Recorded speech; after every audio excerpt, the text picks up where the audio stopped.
So hello and welcome everyone to Let's Play Tomb Raider 4 Remastered. This is guys 115 speaking, and please tell me, how creepy did you find that loading screen? I mean, we've seen the effect of Seth's possession on Von Croy in the introductory FMV to the Cairo section, but we are now gonna get to see the effects in person. Are we meeting our old mentor, or are we actually meeting Seth? Well, let's see in today's finale to the Cairo section, the Citadel level, which sounds way cooler than it actually is. I'm sorry to say, guys, I don't like this level. This is another one of those levels which just reuses old ideas and makes everything worse, more boring and drag on. But I'm still gonna try and look for the positives here. But this is also the level which completely kills the pacing of Tomb Raider 4 for me, where we've seen the difficulty curve increase. From the Citadel level onwards, it's just gonna get ridiculously easy as we're approaching the end, which is so unlike Tomb Raider 1, 2 and 3. Nevertheless, guys, the positives, right, need to think of the positives. So, we are gonna get our hands on all 23 goodies, raising the total of pickups to 494. We are also gonna get our hands on only 6 out of 10 kills, and that's because there are 4 unkillable invincible enemies, a new enemy type, an evolution of skeletons, and as much as I love messing around with skeletons, these guys are absolutely boring and make me fall asleep like the whole level. But we are gonna increase our kills count to 279. We're also gonna find Cairo's final 2 secrets in this level, raising the total to 62, and unlock the Codex of Cairo. By the way, guys, fun fact, this is my second time recording the level. I have already unlocked this achievement. That's because I realized I did not hit the bloody record button at the very end of the level. So you can imagine my pleasant surprise when I realized this. Nevertheless, this is an opportunity for me to tackle it even better. And when it comes to breakable objects and vessels, nothing for the Oops achievement, but I can think of 3 breakable vessels where we'll have to get really creative, not vessels, objects, where we'll have to get really creative to break them, so that's at least a fun challenge. Okay guys, focusing on the positives, the cutscenes. There are 2 excellent cutscenes in this level, and oh boy, you know that if the only thing I praise about a level are its cutscenes, we are in trouble. Nevertheless, let's see the first one, which is funny. Thank God you made it. Von Croy. I saw it myself. I would not believe such a thing. He's possessed of Set. Get out of here, Jean. I have a feeling things may turn nasty. He's digging under the Citadel, into the Crusaders' vaults, in search of the ceremonial tablet. The tablet which contains Set's binding incantations. Be careful, Lara. I fear there are things in the vaults man was not meant to see. I'm not a man, Jean. And I'm always very, very careful.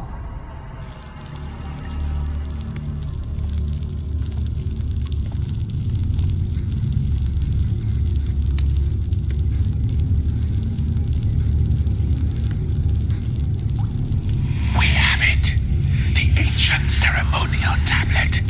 Take it and prepare it. And see if the Croft woman has arrived with her armor.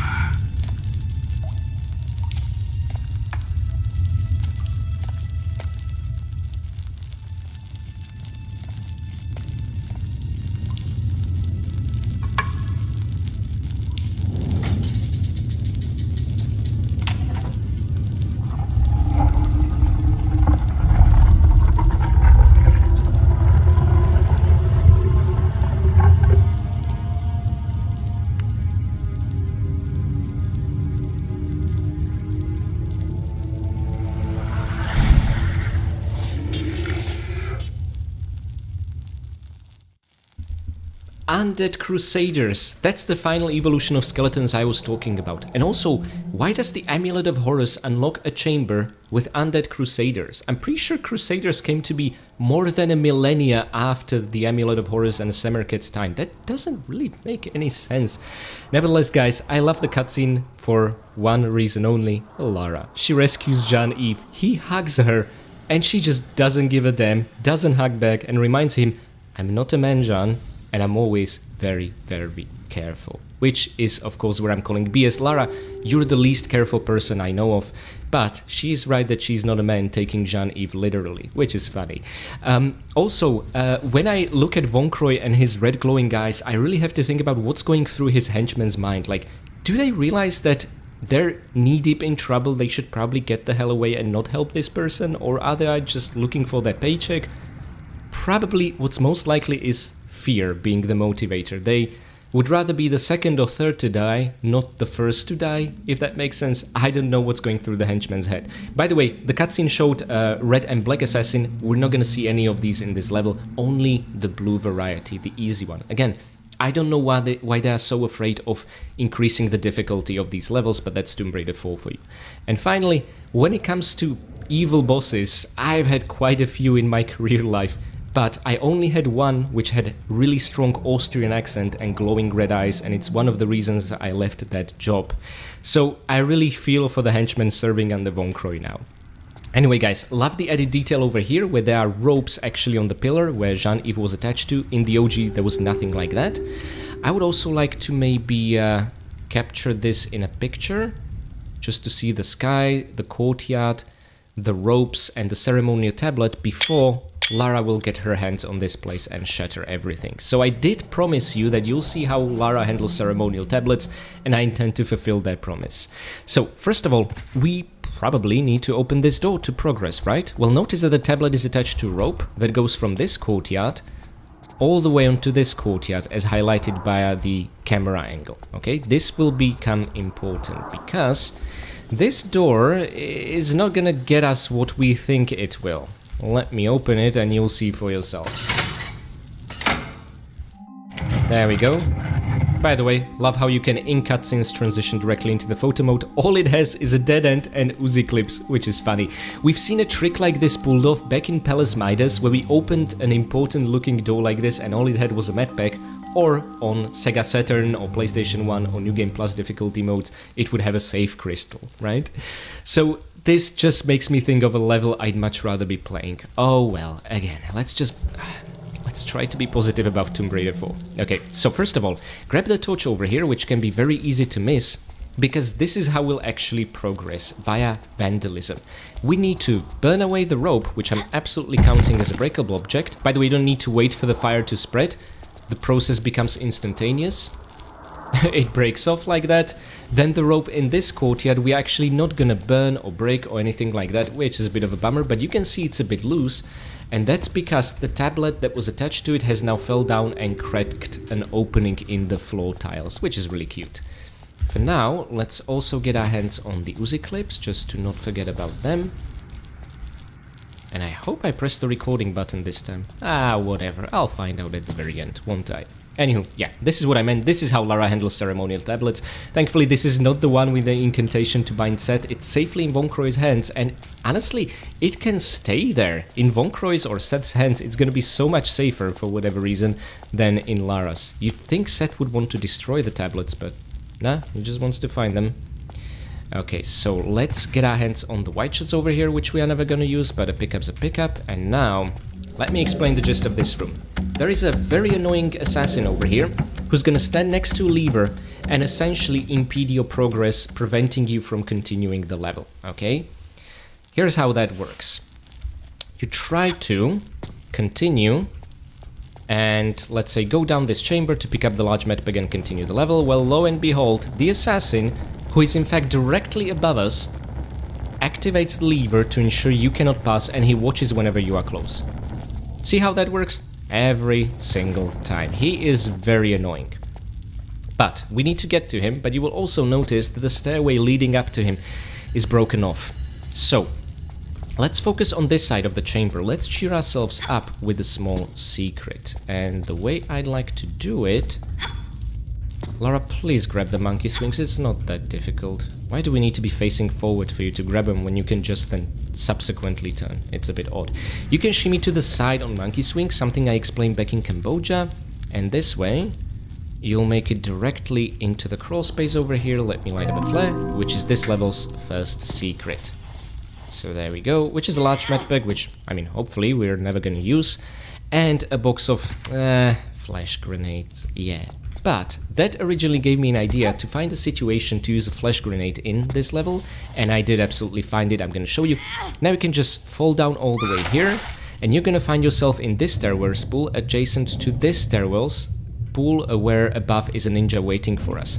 Over here is a small opening in the floor, and this leads to yet another broken off stairwell room with slippery slopes. Should you ever fail a jump from these and fall down here, you'll be able to swim back quickly to the central room, but it's still quite a detour, so hopefully that's not gonna happen to us. Nevertheless, a box of super grenades. A really good way to cheer ourselves up after that stinker of flash grenades in the actual secret. These are not secret, I guess, but they are here after all. Very rare to see super grenades outside of a secret. Now what we need to do is go back to this stairwell and do the opposite of what we did with the secret. This time we want to go down. And this is actually pretty cool because this is a new way of navigating a level we have not yet seen in the franchise. It essentially involves us shimmying in a spiral-like movement and in certain points dropping down onto the lower ledge, okay, just like this. And again, each time we use the flagship moveset of Tomb Raider 4, the corner shimmying, I'm happy. But it also tends to highlight just how slow the realistic movements of Lara are, so this takes a little bit of patience, and I can say that honestly about the entire level. Okay, by the way, it looks more like oil than water, what we're above, but if you drop the torch there, you will not set it on fire. I have tried, okay? So just want to make that clear. And over here, I'm thinking of lighting a flag, because there is a Uzi Clips pickup that is very easy to miss due to darkness, especially if you don't have the action indicators on. So there we go.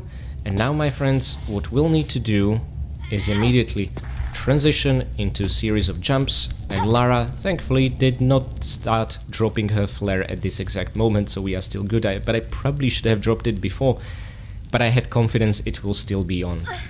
And this will lead you to a small alcove with a nice musical cue and a small medpack, but I don't trust this flare any longer. Let's drop it and grab the broken off stairway over here. Immediately, let's throw Uzis. Excellent, Miss Croft. Now let's keep the Uzis on since we're finding that much ammo, and these guys are absolutely an easy target, and the moment you touch this tile, you will trigger the appearance of a third assassin. It's gonna come running out of here, but if you're quick enough, he's not even gonna be able to fire off a single bullet.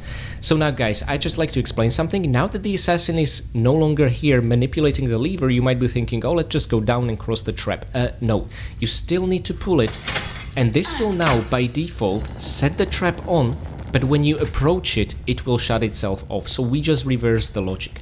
Furthermore, you can enter a hidden crawl space over here, which seems like an unfinished concept of the level, and use normal safety drop to take roughly 80% of damage of your health bar, or make a forward crawl somersault to take about 60% damage to your health bar, but it's still massive damage, and you'll be able to continue the level without picking up the large medpack. So let me get this right.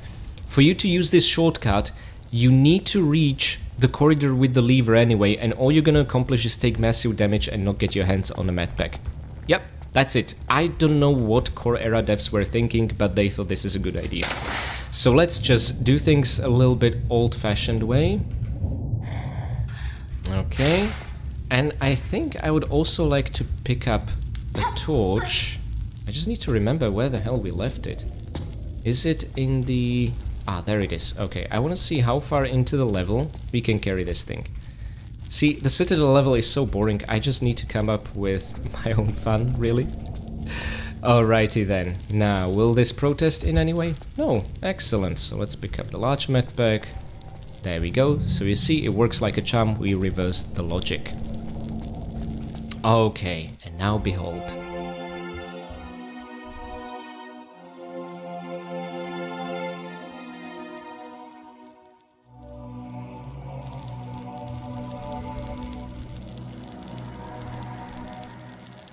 This is quite the beautiful sight. I really like it.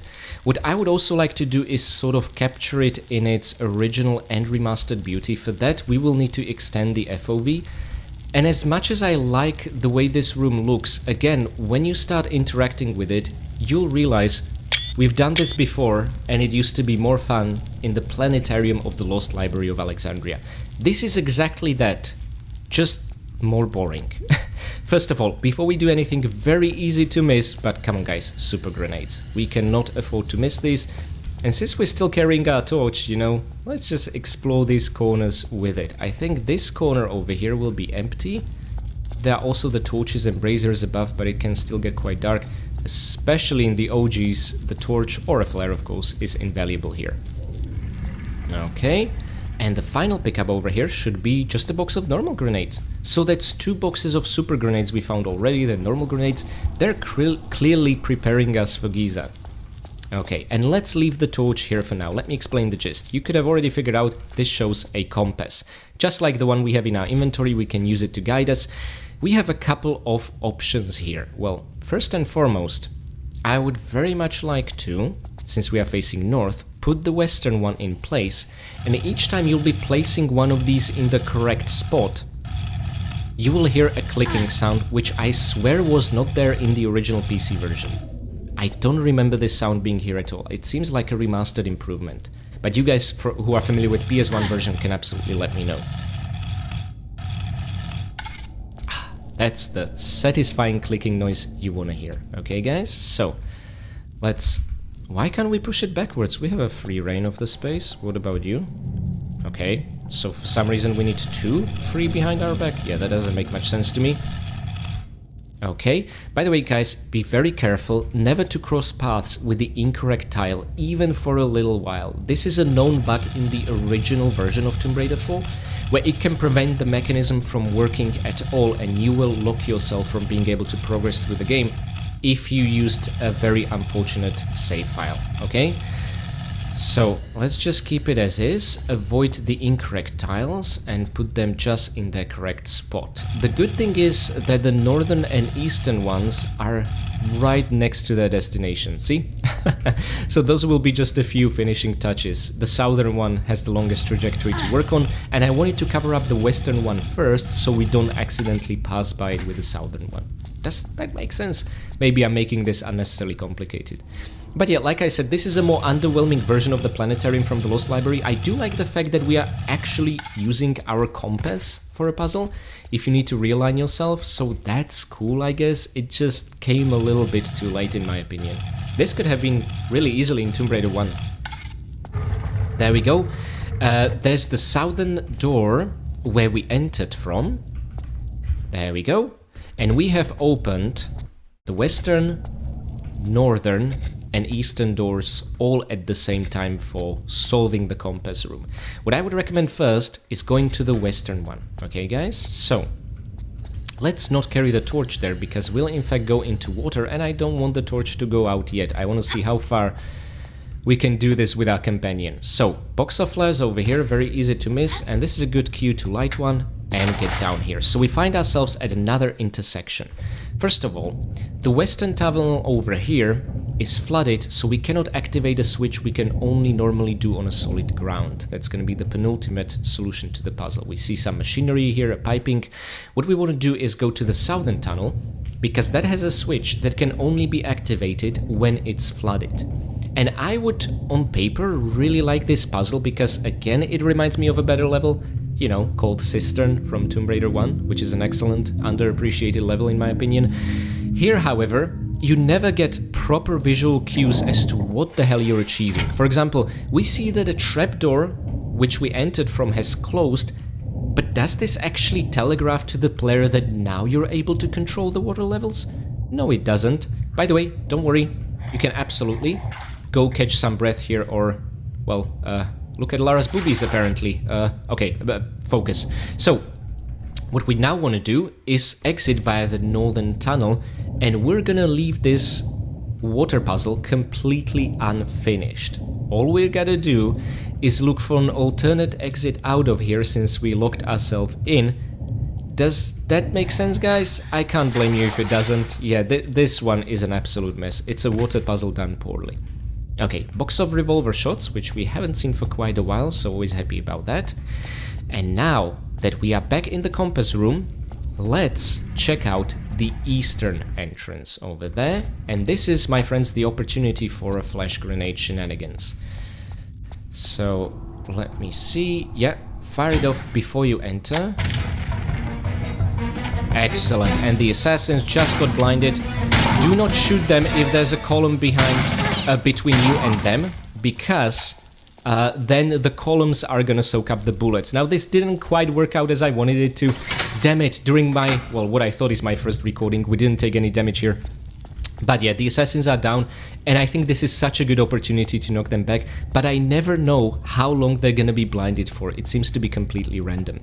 Nevertheless, we now activated the pipe mechanism in the underwater intersection, and remember, we blocked off the western access. We need to enter it via the northern one this time. Okay, hopefully that makes sense. And via activating the pipe, what the game also didn't have the decency to tell us is we now decrease the water levels, but not in the northern tunnel where we are, just the intersection and the southern tunnel.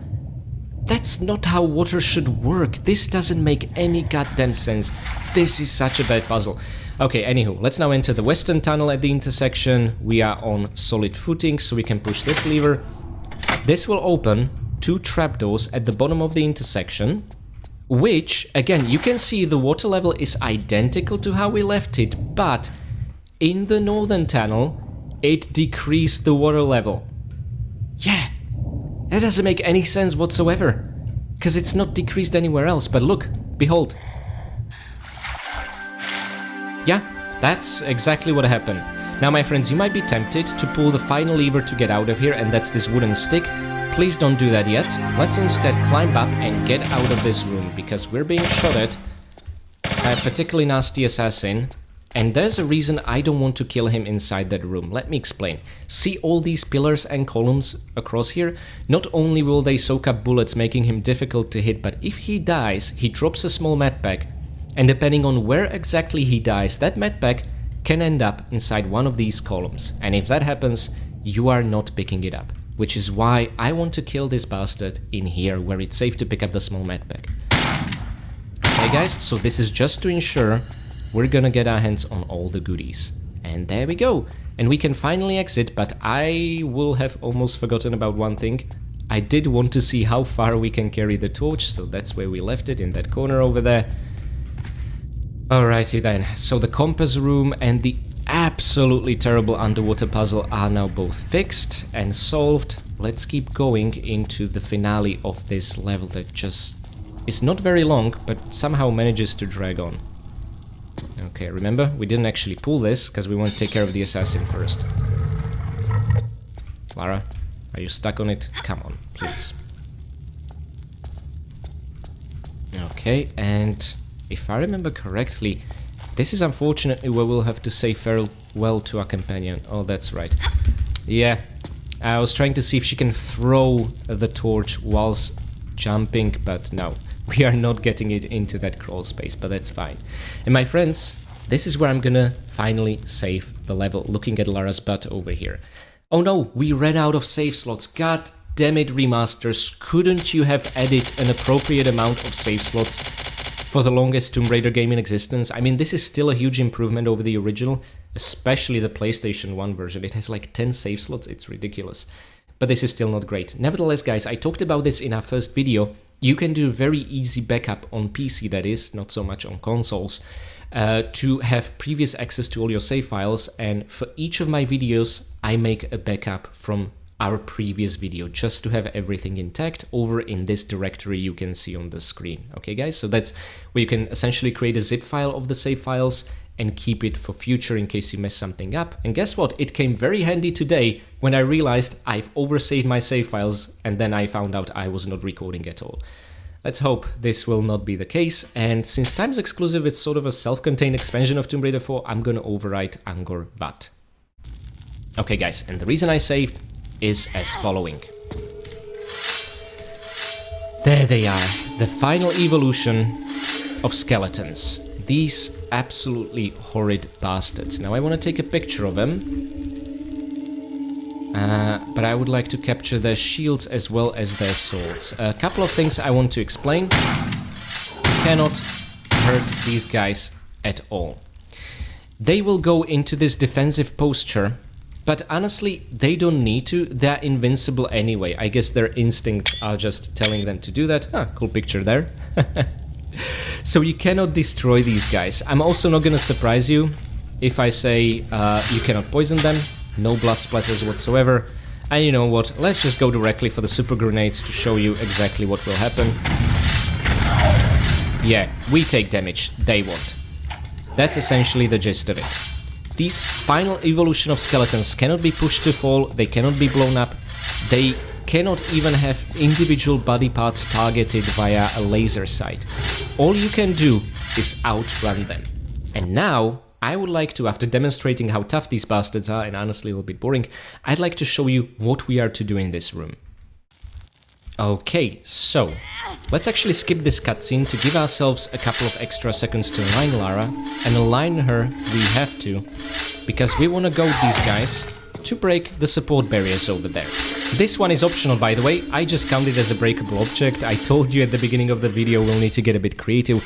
In order for us to actually progress through the level, that's the wooden barrier we need to make them destroy. Unfortunately, if you lob an explosive into the wooden planks, they will withstand it. Only blows from their sword will clear the path. It's kind of a fun puzzle, I guess, but it doesn't feel quite right. What's worse, I tried to come up with some supreme strategy over here. I tried even crouching as they swing their swords. Nothing really helps here.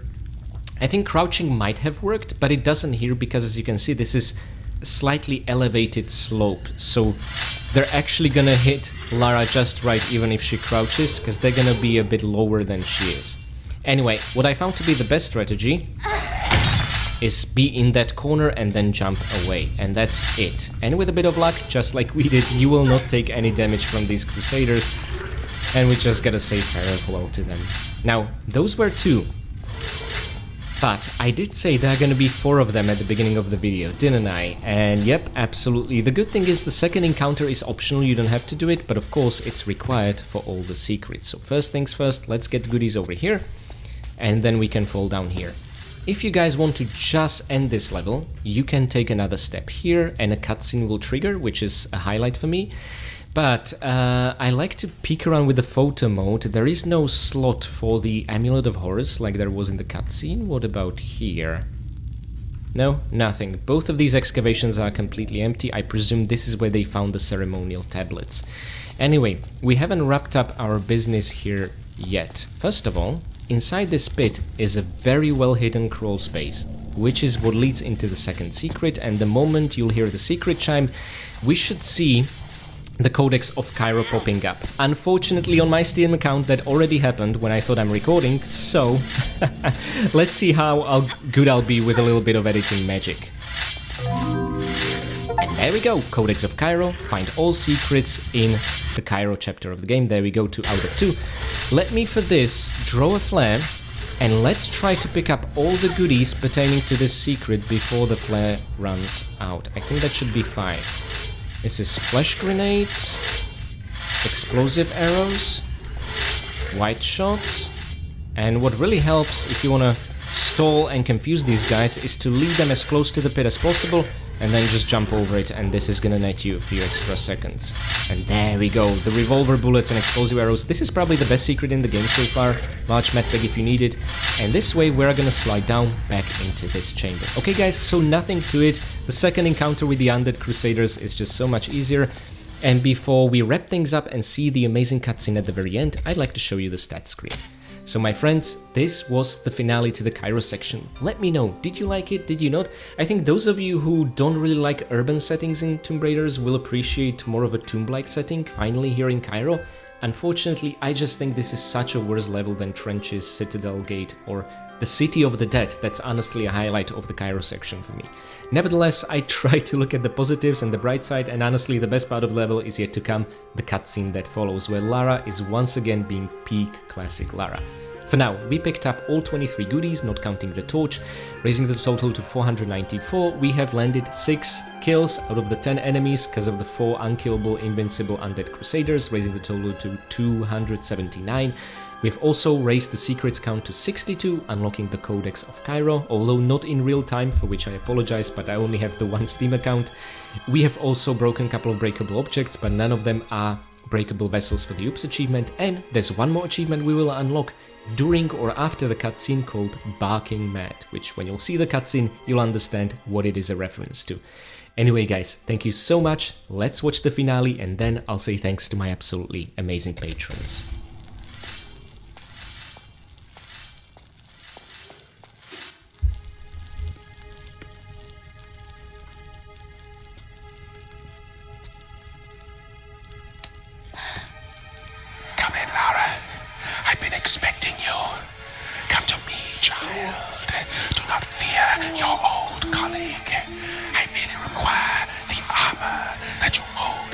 possession. And in return? I will grant you vigor as those around you fall. You shall command the ultimate power, that of life or death, over those you choose at your side. And in return, they will bow at your feet and give worship. Got my fair share of that already. And besides, give a jackal your hand, and he'll bite off the whole arm.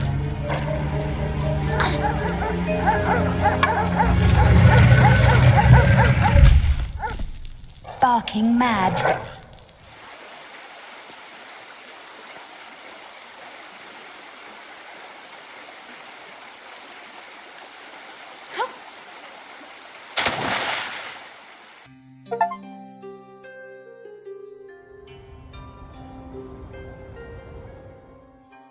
And with that faithful leap from the Citadel, I would like to say thanks to my amazing patrons.